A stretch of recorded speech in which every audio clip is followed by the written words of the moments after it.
Hello, everybody. Welcome to the Not a Role Model podcast. We are on episode 15 today, and we are diving right into the world of drug lords. And we're going to dig a little deeper than normal on what these guys and girls did and how they operated. Obviously, with some jokes, making fun of these fucking crazy people. But let's dive right into this shit. The first person of interest we have here is a woman notoriously named the godmother of cocaine, or the cocaine godmother. Her real name, Griselda Blanco. She was a Colombian drug lord of the Medellin cartel and a key player in the Miami-based cocaine underworld during the 80s all the way until the early 2000s. This lady, let me tell you, was a bad bitch. You would not mess with or disrespect this lady. She would fucking kill you with no hesitation if you did. Jesus Christ, she was cutthroat. She was fucking... by the looks of her, you wouldn't have any idea what she was capable of. She just looks like an older Spanish lady, like a grandma. But nope, she was a powerful, cutthroat drug lord who could have killed you with a snap of the finger. She was born in Colombia in 1943. She engaged in criminal activity at a very early age and found her success in trafficking cocaine. She became involved with a Medellin cartel, climbing the ranks quickly with her ruthlessness and her street smarts. Plus, I feel like she, as a woman, felt like she had to be even more ruthless and murdery just to prove that she belonged and to not fuck with her. And after learning just a little bit about her, I do not want to fuck with her, and I don't see how anybody would want to. She pushed Colombian cocaine throughout the United States, mostly in New York, Miami, and Southern California. She was able to get large amounts of cocaine smuggled across the border by using special undergarments that she designed. So she fucking invented special clothes to be able to smuggle large amounts past the border. Her mind was made for this shit. That's actually impressive. You see episodes of Live PD now, and drug dealers are fucking stupid. And yeah, police have better technology now and are pretty unfair sometimes. But a lot of these drug lords back then, they thought of ways to have an edge. And I'm sure huge crime rings and drug enterprises have an edge now, but still, some of these people are driving through the streets, trunk full of drugs, car just smells like weed, because these motherfuckers are just smoking in the car, like they're invincible. Fucking Jesus Christ, these criminals these days suck. Like the Joker said, we need a new class of criminal. These people suck dick. But back to Miss Blanco. Let me take a sip of this bourbon. Perfect match for what we're talking about here. Bourbon and drug lords.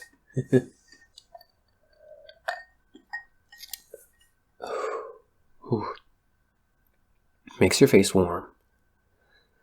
But by the 1970s, she leaves Colombia for New York. She was infamous and feared by now as a drug trafficker and had a huge cocaine ring. Her levels in this industry matched up there with Pablo Escobar. Yeah, she was that high up. But with that much notoriety as a drug lord, it also comes with the price of having the DEA after you. Always gotta fucking worry about them as a drug lord. But the DEA had an ongoing investigation on Miss Blanco called Operation Banshee, and in 1975, 5 years after her arrival at New York, authorities actually intercept 150 kilos of cocaine. Holy shit. And Blanco and 30 plus of her partners were indicted on federal drug conspiracy charges.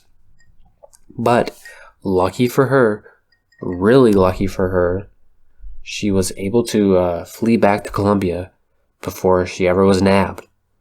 But it wasn't too long before she came back to the United States, plopping herself in Miami instead of New York.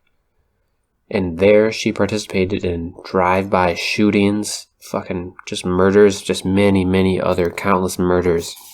And in 1979, she even got involved in a fucking huge-ass shootout at a liquor store. So fucking automatic weapons going off, fucking pistols, bullets fucking flying. And fucking, it was all of this with a rival drug gang. And fucking Jesus Christ, she even, without fail, this and all the other times, she was able to escape the police. This lady is a fucking G for how old she is.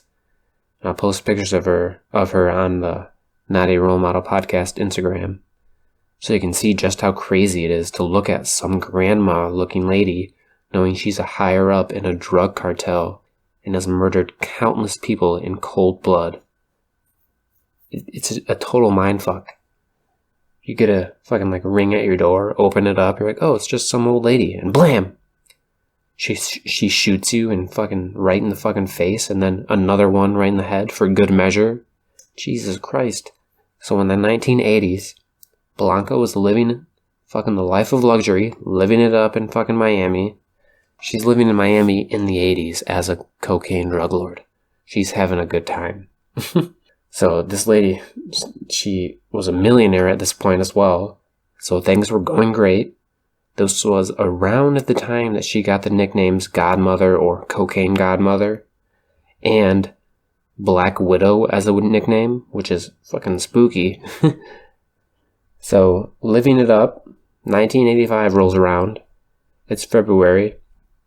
And Blanco is finally captured by DEA agents in Irvine, California, and the trial rolls around, and Blanco was convicted on one count of conspiracy to manufacture, import, and distribute cocaine into the United States. Big ass charge right there. She was accused of multiple other slayings and murders, but apparently she had a fucking legal wizard and was able to evade all murder charges and only got the 15 years behind bars for the cocaine charges. So all things considered, all she did, she made out fucking pretty good. She was a ruthless murderer and wasn't convicted on any of the fucking murders. She better be fucking counting her lucky stars right there. But so fast forward, 9 years, 1994, as an inmate, she was actually transported back to Miami. Fucking back to Miami, baby. But not fun for her. She was transported on 3 murder charges that awaited her. And then, surprisingly, fucking lucky bitch, the new case was thrown out. The star witness, a former hitman, so a dangerous man, oh my god, had started fucking around with the secretary in the Florida State Attorney's Office. What are you doing fucking around with a hitman? And this all made the prosecutors worry about the damn credibility of the fucking hitman's testimony on the stand. Some thought he messed up the credibility of himself on purpose so he didn't have to testify against Blanco, which makes sense because I feel like if you testify against this lady, you're fucking dead. So, surprisingly, she ended up pleading guilty anyways to the 3 murder charges. She was able to make a deal to receive a 10-year sentence. That's pretty good. And in June 2004, she was released from prison and deported back to her homeland. The USA did not want to deal with that fucking lady and the problems she creates anymore. So 8 years later, just like the saying, you live by the gun, then you die by it too. At age 69, she was gunned down by 2 men on motorcycles. And that was the end of Griselda fucking Blanco. Killed, murdered. It was estimated that she was responsible for close to 200 plus murders, which just really hones the name. She really was and lived up to the name Cocaine Grandmother or Cocaine Godmother. She had a lot of nicknames. She was a fucking badass bitch. So Griselda Blanco, she was the cocaine godmother. So now let's transition and talk about the cocaine king, Pablo Escobar. I'm sure a lot of you know who this motherfucker is. So let's fucking dig right into this shit. He was a Colombian drug lord. He was the founder of the Medellin cartel, the same one Griselda Blanco was a part of. And if you thought she was dangerous, well, fucking Pablo Escobar is just as dangerous, if not more, than she was. Escobar was born in 1949 in Colombia, came from a normal family. Dad was a farmer, mother was a school teacher. He emerged into the world of crime at an early age, stealing cars and other petty crimes. He soon graduated to the smuggling business, and Pablo's early prominence in the trafficking trade came a lot from the Marlboro Wars, which was a war to fight for the control of the supply of Colombia's most smuggled cigarette, Marlboro Red. So doing this and coming up on top most definitely tuned and honed his skills and got him connections, and fortunately was able to hear through the grapevines that a new product was gaining popularity and was coming to fruition. And that product was cocaine, baby. Motherfucking cocaine. And living in Colombia just so happened to be a great location for the cocaine trade, since it is located at the northern tip of South America between Peru and Bolivia, both thriving coca cultivation locations. So fucking perfect. It's like all the pieces just fell into place for him. Life seemed to be opening all the doors to become a drug lord, and Pablo went through each and every one as they opened. No hesitation. He would buy coca paste from Peru and Bolivia, process it into cocaine, and sell it to all the drug dealers all over the USA. And in 1975, a big drug trafficker by the name of Fabio Restrepo was murdered in Medellin, Colombia, by order of Pablo Escobar. Immediately following his death, Pablo seized his operation and expanded it into an even bigger operation. An operation one the world had never fucking seen before. It was that big. So by the 1980s, Pablo had an estimated net worth of fucking $30 billion. Cash money. Holy shit, that is so much damn money. He became named one of the 10 richest people on earth by Forbes magazine. This motherfucker had so much money that he bought a jet just for the sole purpose of flying his money around with him. What the fuck? I couldn't even imagine. This is crazy. Listen to this. It was estimated he made $420 million a week in revenue. Obviously, he had expenses and things to pay for, but still, damn. He was on Forbes' list of international billionaires for 7 years straight, 1987 to 1993, and it has been said that Pablo would write off 10% of his total revenue each year due to water damage from the storage, and even rats. Fucking rats would destroy his money. But the 10% written off, he didn't even fucking notice because he had so much money. He even spent $2,500 a month just on rubber bands for his money. He even started a fire, burning $2 million in cash because his daughter said she was cold. This dude could literally wipe his ass with Benjamins. Wouldn't even make a fucking difference. Fortunately, if he did only one good thing in his life, it's that he handed out and threw out on the streets just huge wads of cash for the poor. He built housing for the homeless, built over 70 community soccer fields, and even built a goddamn zoo. So he did do some good. But also at the same time, mid-80s, he also controlled more than 80% of all of the cocaine being smuggled into the United States. More than 15 tons of cocaine a day. That's fucking 30,000 pounds per day. All cocaine. That is just goddamn ridiculous. You could fill pools with that much cocaine. Just go swimming. Swimming in the snow. That is just crazy. This man even had a short stint as a member of Colombia's Congress. But he had to resign shortly after due to his fucking mega cocaine empire. It's just a little hard to hide from the people. Just a little bit. Especially hard when you're fucking killing motherfuckers left and right. He was responsible for thousands, yes, thousands of deaths. You heard me correctly. All including but not limited to politicians, civil servants, journalists, and just regular citizens. He basically had everybody paid off, and if you didn't take the hush money, he would just kill you. No questions asked. You're just dead. This dude, Jesus Christ, he killed with intentions of trying to influence political goals that he had. He killed to try to stay out of prison. One of the political goals that he killed for and had was a no extradition law for Colombia and an amnesty for drug barons in exchange that he would give up the drug trade.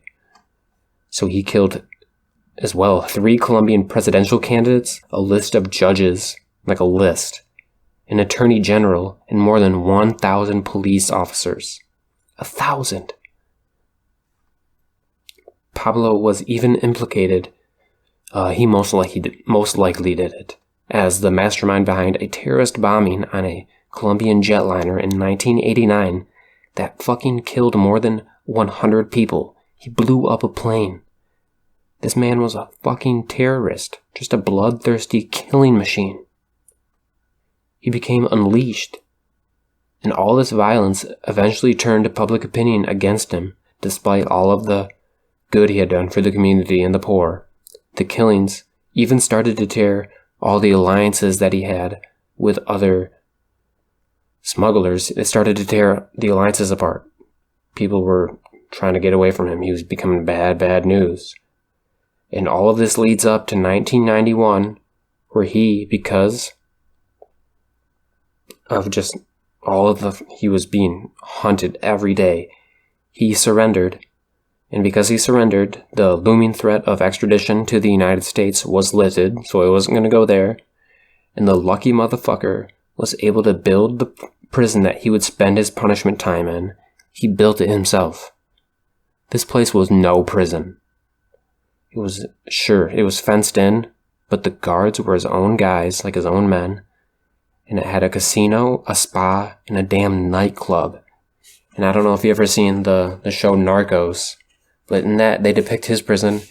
He does cocaine, he smokes weed in there, he has hookers. That's not a prison, that's a hotel vacation. So fucking after a year of that shit, 1992 rolls around, authorities want him out of that and they want to move to a real prison. He did not like that. So he escaped, and an all-out manhunt was set out for him, and it was underway, and it lasted for fucking 16 months. That's a long time to be on the run. Always paranoid, always changing your look, not being able to fucking talk to people and put your roots somewhere. It would just suck after a while.